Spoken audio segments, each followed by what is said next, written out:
আসসালামু আলাইকুম ওয়া রাহমাতুল্লাহ। আশা করি সকলে ভালো রয়েছেন। আলহামদুলিল্লাহ আমরা অনেক ভালো রয়েছি। প্রতিদিনের ন্যায় আজকে আমাদের খামারে কিছুটা কাজ ছিল।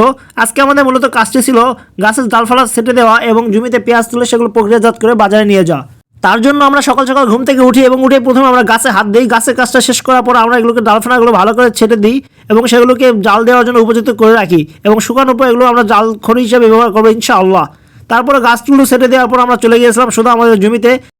আমি আপনাদেরকে ভিডিও করে দেখিয়েছিলাম এই জমিতে পেঁয়াজ রোপণ করেছিলাম আলহামদুলিল্লাহ, এবং কতবার সেচ দিয়েছি এবং কিভাবে কি করেছি সমস্ত আমি ভিডিওতে আপনাদের দেখিয়েছি।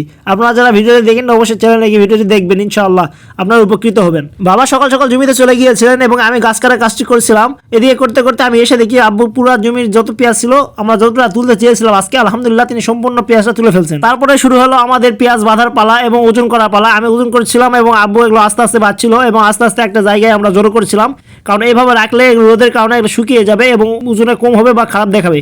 তার জন্য সমস্ত পেঁয়াজ আমরা ওজন করার পর আটি বাঁধার পর একটা জায়গায় আমরা জড়ো করছিলাম, যেখান থেকে আমরা বৈকালে পানিতে নিয়ে দিব এবং পানি থেকে তুলে আমরা বাসায় নিয়ে যাব।